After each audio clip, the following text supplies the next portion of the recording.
gods can see into your mind. They will use this power to destroy you. They won't stop me. I can still feel it. Whatever's left of him, they will never let him go. Hellblade: Senua's Sacrifice left a strong impact when it was first released some years ago.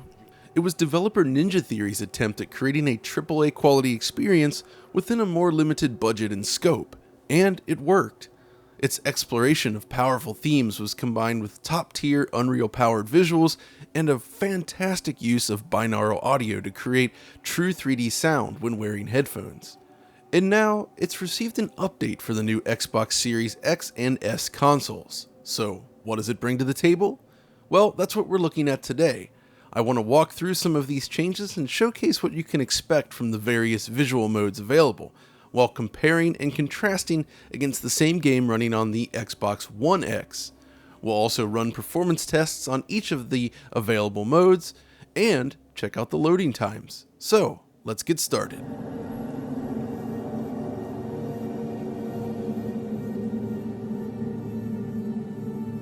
This upgrade may have come as somewhat of a surprise, but it's certainly welcome. It's a great way to introduce folks to the original game before the sequel completes development, while breathing additional life into this original experience. So, okay, what does this entail? Well, the upgrade for Series consoles comes to us courtesy of QLock, the same studio responsible for bringing the game to Nintendo Switch. But of course, this represents a move in the opposite direction. They're now targeting much more powerful hardware, and the studio has promised plenty of changes, including updated materials, particles, and pushed out LODs, in addition to new frame rate options and ray-traced reflections. Okay, but before we get into the comparisons, it should be noted that we actually tried Hellblade on Xbox Series X in the past, running the game via backwards compatibility mode.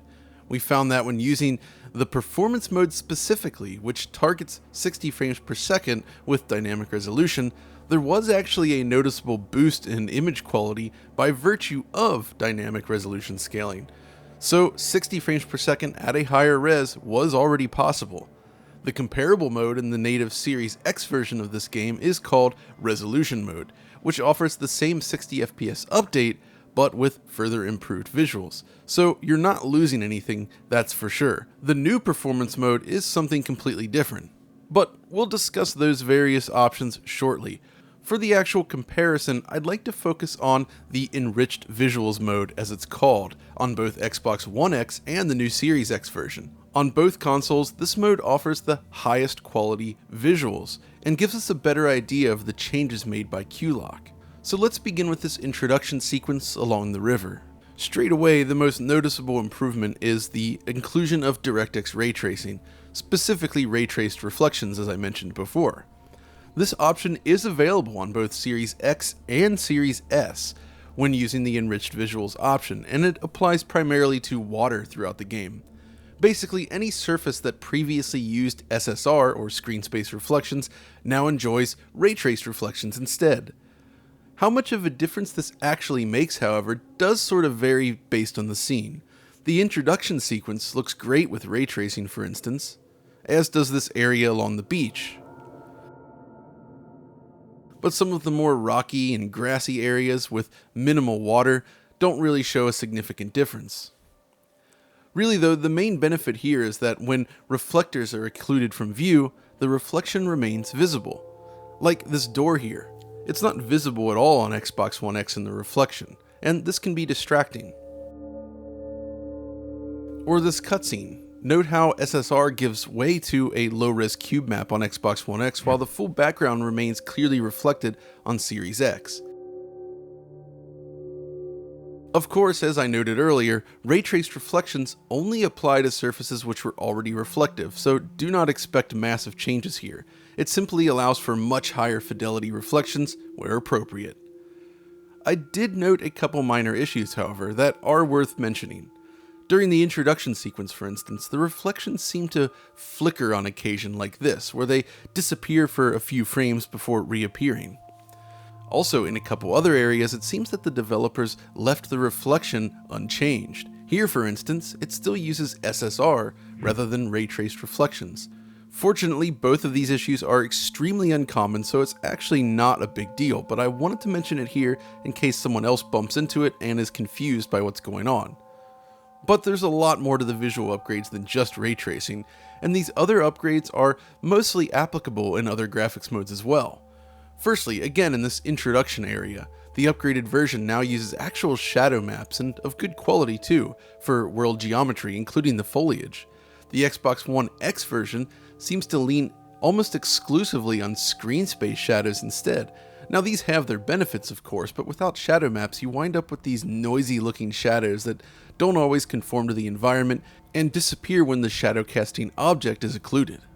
And yes, the average resolution is higher, lending the game a sharper overall appearance. Ambient shadowing has also been changed. On Xbox One X, there are visible ambient occlusion halos visible all over the place. It looks fine, but on Series X the solution to contact shadows has seemingly been modified. In some scenes it can almost appear to be absent entirely, but on the whole it actually appears more subtle and natural given the lighting conditions. On the beach, bloom lighting is toned down and distant LODs are pushed out. There's a lot more detail in front of you at any point.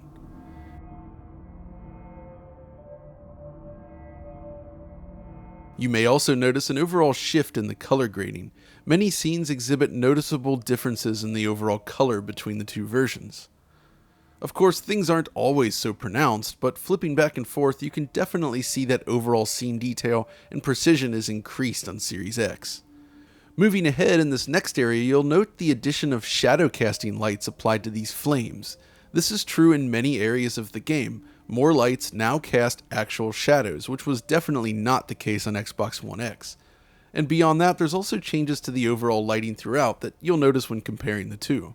I also noted some other random touch-ups, like the door frame mesh for instance. It's been pushed forward just a tiny bit in this new version. Why? I have no idea, but there it is. Beyond that, depth of field has also improved in quality. If we pause here and you ignore the burnt Senua on the ground there, note the cleaner bokeh shapes versus the fuzzier effect on Xbox One X. Ultimately, these are just a few of the changes I noticed in the comparison footage, but it's certainly not everything. Things like Senua's fur collar, for instance, is handled slightly differently, but this should give you a rough idea of what to expect. Also worth noting that while some of the higher quality settings are already present in the PC version, there's still a lot of new enhancements here. Shadows are improved, lighting is improved, and distant LODs are pushed out, among other things. But okay, that gives us an idea about the upgrade itself, but what about the various modes that you have available on Series X and S? Well, as before, we have resolution, performance, and enriched modes on the three machines. Each one has an impact on visual quality, resolution, and performance. So firstly, the enriched mode, which was used for comparison, is available on both Series X and S. In fact, all three modes are. In this mode, the Series X aims for 4K rendering, while Series S maxes out at 1080p. Series X uses dynamic resolution scaling generally ranging between 80 to 100% of native 4K, while Series S seems to stick to 1080p in this mode. The thing is, in this game, the image quality matters a little less, and this is due to the strong reliance on TAA combined with chromatic aberration and other post-processing features. Typically, when a game drops its resolution, you sort of see chunky pixels in its place, or at least more artifacting. But in this case, it really just loses clarity. It's like watching a 1080p version of a film versus a 4K version. Even with dynamic resolution then, it looks very clean. But there are some differences beyond the resolution. They both receive ray-traced reflections, of course, but I noticed that Series S has other reductions, such as reduced foliage in many scenes. So basically, Series X receives a higher resolution and slightly more overall detail when using the enriched mode. Then there's the resolution mode. Series X aims for 4K again with dynamic resolution scaling, but this time Series S targets 1440p, also with DRS. The range is comparable to enriched mode, with roughly 80% of the target resolution found on the lower end. The difference is, Series X delivers this mode at 60 frames per second, while Series S instead targets 30. We'll examine the performance shortly. It should be noted that the dynamic resolution scaling on Series X appears to be slightly more aggressive when running this mode, likely due to the higher frame rate. Lastly, there's the performance mode, and this is where perhaps things are most comparable image quality wise, as both target a maximum of 1080p. But in this case, Series S aims for 60 frames per second, while Series X goes for 120. Series X uses dynamic resolution scaling again, and can slip to roughly 83% of 1080p. Now, both performance and resolution modes do see a slight reduction in overall scene detail, it should be noted. Texture filtering especially appears somewhat blurrier, specifically in the performance mode, but this is likely down to the lower rendering resolution.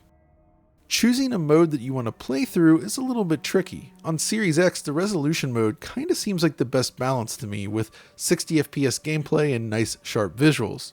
Series S is a little more complicated, but the resolution mode is also a good choice. I did note a few oddities though when comparing the various modes. Earlier I showed a comparison of Xbox One X versus Xbox Series X on this beach scene, right? You get these nice ray traced reflections on Series X in enriched mode, but it still looks pretty good on Xbox One X. The reason is that beneath the SSR they have a fallback texture, specifically a cube map of the sky. The problem is, when you use the resolution or performance mode on Series X and S, there is no underlying sky cube map, and thus where the SSR cuts off, it leaves a black void instead. A curious thing indeed, especially because cube maps are present in many other scenes. But really, which mode you choose is only partially driven by the visuals themselves. Obviously, performance is very important to figuring this out, so let's walk through the various modes to get an idea of how each of them run. Enriched mode is the heaviest of the three, and both Xbox consoles are capped at 30 frames per second when using it. It's very straightforward here though. On Xbox Series X, the frame rate is basically flawless, as you'd expect. It's really just a flat 30 throughout the experience in my testing. The only exception is the occasional hiccup when moving between certain areas, likely due to data streaming, but it's basically a non-issue and not related to actual graphics performance.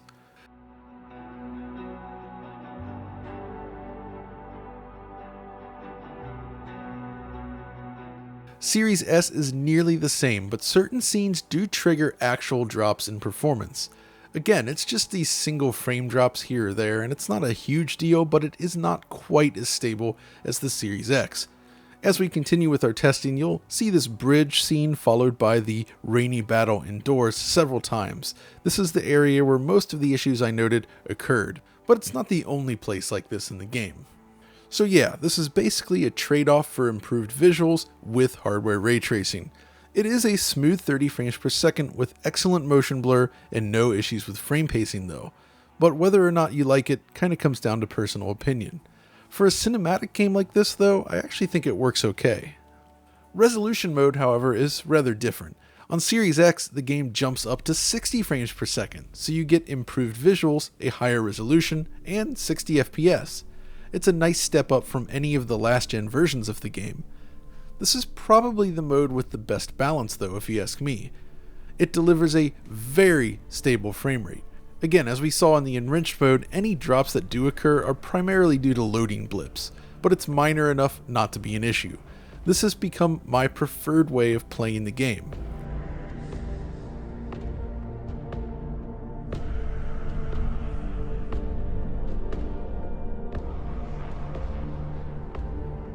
Series S though deviates. You do get a higher resolution as the name suggests, but the frame rate remains capped at 30 frames per second. Perhaps even more surprisingly, there's noticeable dips in frame rate when using this mode.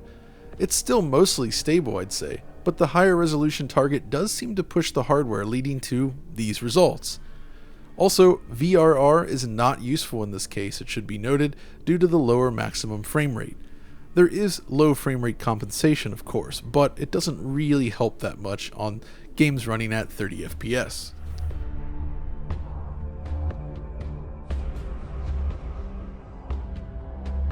But the performance mode is where things get a lot more interesting, as the Series X targets a full 120 frames per second. The result? A reasonably stable experience, but it's the one mode that isn't completely locked. Basically, in some of the more complex scenes, you'll encounter minor drops in frame rate a lot like this. This is a case, however, where VRR solves the problem entirely. But if you're using 120Hz output and do not have a VRR capable display, you will notice a few hiccups. Between the hit to image quality and this slight instability though, this mode is perhaps the least desirable, but I do commend them for adding it. That said, 120Hz is normally a huge deal for a fast action game, but Hellblade is a slower cinematic title, so it might be a little bit too much of a sacrifice this time. Now over on Series S, the performance mode targets 60 frames per second rather than 120, as you might have guessed at this point. First impressions are that it is rather stable. The bridge sequence and the combat that follows, however, highlights that it's not quite stable enough, with dips into the 40s even. This is a case where VRR can also save the day though, if you have such a display. So you can basically see that each mode has its positive points and drawbacks. Which one you go with comes down to your preference, as I noted before. In general, however, I feel the resolution mode offers the best balance, especially on Series X.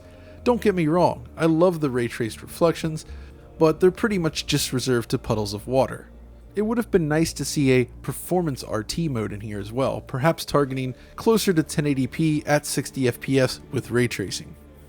But okay, I'd also like to touch on loading times. They're a lot faster than last generation, as you'd expect. There's really no surprise there, but of course the game itself is rather seamless, so once you're in, it doesn't matter. However, what makes this more important this time is a great new addition to the game, specifically a chapter selection screen.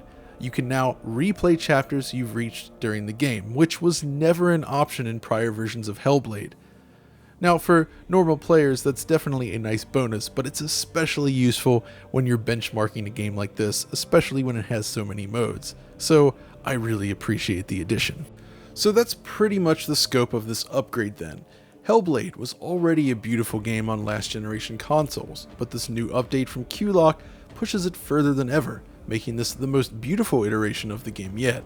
If you've never played it, or it's been a while, now is a great time to revisit the world of Hellblade.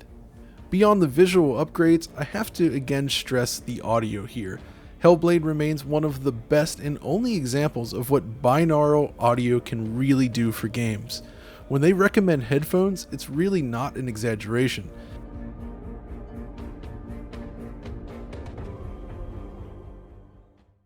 It only takes an instant. Fear swallows you before you have a chance to make sense of it. And darkness becomes a part of who you are.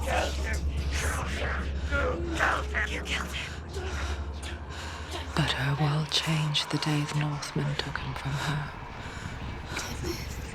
Senua knows that there's no going back to how things were. That there's nothing to go back to at all. Stay still, stay quiet, hide, don't tell her. Their gods can see into your mind. They will use this power to destroy you. They won't stop me. The effect of voices whispering in your ears is haunting and powerful. You really sense a presence of somebody standing in the same room as you. It's one of my favorite things about the game. So yeah, final recommendation then. If you're playing on Xbox Series X, as I noted earlier, I feel that the resolution mode is the most balanced of the bunch, but if you want those ray-traced reflections, the enriched mode is also solid. On Series S though, I'm kind of partial to the enriched mode. The slight boost in resolution mode is nice, but the frame rate is still 30 FPS, so I feel that taking a slight hit in terms of clarity for the ray-traced reflections is a good move.